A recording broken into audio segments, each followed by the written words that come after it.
TDS Queen here. I haven't watched a ton of news today because I had a really difficult night last night. I had a migraine at like 1 in the morning that lasted until 3 in the morning. I was having psycho hot flashes again, and it was just a hot mess. So I needed a break. But some stuff I heard yesterday and also today with the vote, and so we'll get into that. MAGA Mike Johnson coming out every single day and lying and just, especially, with his, the Democrats could have done this so many times. Who prosecuted Ghislaine Maxwell? Was that while the Democrats were in party during Biden's administration? Yes, it was. So at least something got done. At least somebody got prosecuted and made to answer for their crimes. And as I continue to say, this person got moved to a minimum security prison where they're not even supposed to be, and having all this kind of special treatment, like that alone should irritate the crap out of anybody. The unanimous consent thing that MAGA Mike Johnson keeps lying about. Well, we could have the Democrats voted no. Do you want to know why? Because unanimous consent means nobody gets to say yes or no, so nobody would have to be on record whether they voted yes or no. And we want names. We want to know who's voting yes, who's voting no. And the bill passed 427 to 1. And the senator from Louisiana, Higgins, was the only one that voted no. And he's probably done because of that, because your voting no is voting for a cover-up. So obviously, everybody's trying to get in front of this because they know how bad it's going to be. Now, will it be released or not? Probably not, because there's a whole bunch of ways they can screw this up. They can add poison pills to the bill that nobody's going to vote on, obviously, like stupid, ridiculous things that nobody's going to go for, so that the whole thing tanks. Trump and his administration can say, well, we've got an open investigation into the Democrats that were friends with Epstein, because, of course, no Republican, billionaires aren't Republicans at all, and they're not in there. No way, it's just Democrats. I don't even care as a Democrat. This isn't about that. It's about punishing the people that did these things.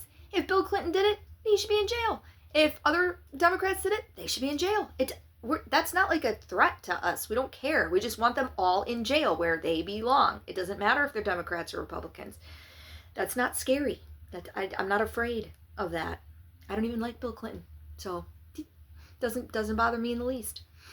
Moving the goalposts is really freaking irritating me, because I just heard on somebody's right-wing podcast last night, well, 400 years ago, it was fine for 14-year-old girls to be with, 40-year-old men. Dude, seriously? Are we not allowed to evolve? There was plenty of bad stuff that happened 400 years ago. Do you want to go back to not having toilets and riding around on horses and buggies, and not having computers and not having electricity, and, women not voting? Oh, I'm sure there's plenty of people out there that wish that hadn't happened. And let's see, women not being allowed to have birth control and just being baby-making machines. What a stupid argument. Well, back in the day it was fine, but it's not fine now, because we have evolved, as a species, to know what's okay and what's not okay. That's not okay. But you see how they're setting this up because they know what's in there, that these were 14, 15, anything under 18, not okay. And that's what all these girls were. And that's not okay. And they're trying to make it okay. They're trying to desensitize. Well, maybe it's not like they were 7 or 8. No, not okay. And it's not like it was somebody's a 14 and a 15-year-old getting together. Fine. No, these were young girls with old men. It doesn't matter. And the fact that it's not some weirdo thing, some 18-year-olds going out with a 27-year-old, which isn't the best thing either. But that'd be by choice. These were women that were trafficked into basically sexual slavery. Not okay. You can't make this okay in any kind of way. Okay? Stop. Ridiculous. And then the McDonald's speech last night, I don't even want to get into so many lies in that. Energy prices are the highest under Biden. Inflations are the highest under Biden. None of that's true. None of it. Just look it up. None of that is true.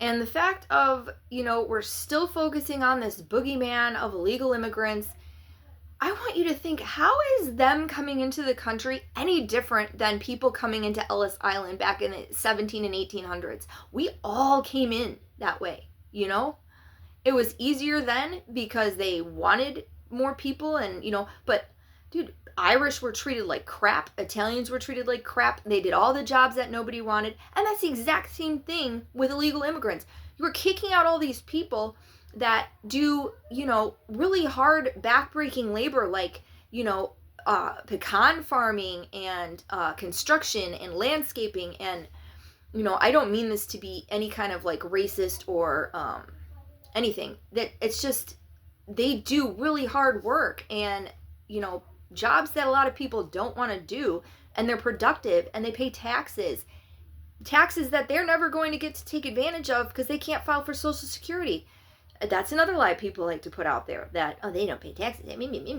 Not true. They do. They raise families and they put money into the economy. So, I've been thinking all these lies that they're telling about how, oh, they vote illegally in elections and they take SNAP and Medicaid. Like, when you deport them all, how are you going to justify the fact that the Democrats still win elections?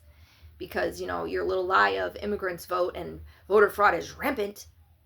That's not going to fly anymore. The vote. So the 427-1, and MAGA Mike coming out there and trying to say that they can't release the files because it's going to make more victims. What victims? The predators? Like, you can't be serious. Well, it'll be guilt by association. No, we're smart enough to know when somebody's actually done something wrong and somebody was just in the wrong place at the wrong time. I'm sure we'll be able to figure that out. But thanks for looking out for us, MAGA Mike. Appreciate that. We'll be able to figure it out. He's not going to be able to weasel his way out of this. He can try, and I can see the worst case scenario of going another 3 years, because if Democrats retake the House in 2026, that might not change a whole lot. But if they take the presidency in 2028 and we get to pick the DOJ and all of that, this will be done. I can only hope that he lives that long, because he's in terrible health, obviously. To anybody who pays attention, he has obvious signs of dementia. Just listen to him talk. Anyone that has a family member with dementia recognizes that in a heartbeat. So I'm thinking he won't make it to prison, or he'll be so insane at that point that they'll declare him legally insane. But that'll be unfortunate. But not everybody will be in that situation. There will be a lot of people eventually that will end up in jail. And I feel terrible that it will have to take that long. And the last thing, how he treats reporters. Because when somebody's asking him a question that's not even giving him any kind of attitude, I saw the question, all she did was ask, and this is how she said it too, why are you waiting for Congress to release the Epstein files when you yourself could just do it right now? It's not the question that I mind, it's your attitude. You're a terrible reporter. That's a horrible question. Let me tell you, that is a straight up narcissist response. Because the one that I grew up around, man, if you would ever say anything that they didn't like, they would not ever own up to anything. They would just pick apart how you said it. Like, oh, she said with sweetness in her voice. Or they'll poke at you so much, and when you freak out, they'll get real calm and go, look how crazy you're acting right now. I can't believe how crazy you are. They never answer anything. They never own up to anything. They never say they're sorry. That's a typical, every time he picks apart a reporter for being fake news or nasty, or that's a nasty question, or that's a stupid question, that's a typical narcissist response. I'm not surprised that he talks to people that way. But I want you to imagine, I don't know if people think that's badass and all that he talks to people that way. That's the president representing the United States. Can you imagine if Biden talked to reporters that way, or Obama? How unprofessional and just ugh, watching him makes me want to throw up on the daily. It just makes me sick. And I have a friend that is a Trump supporter, and today I said, are you watching the Epstein stuff? And she's like, no, I'm staying away from that. I'm like, I bet you are. And I said, I just want you to know, I think he's done. And she's like, yeah. I'm like, yeah, but that's the thing. I don't pick on them. I don't try to get them over to my side. I mean, I don't know how I could, because all I can say is facts and lay them out, but it's like they have these blinders on. But that's pretty much what I've gotten into today, and what I watched last night and today. That's the update on what's going on. I have a babysitting charge here, my daughter's bestie, So I got to get back to that. Enjoy the rest of your evening.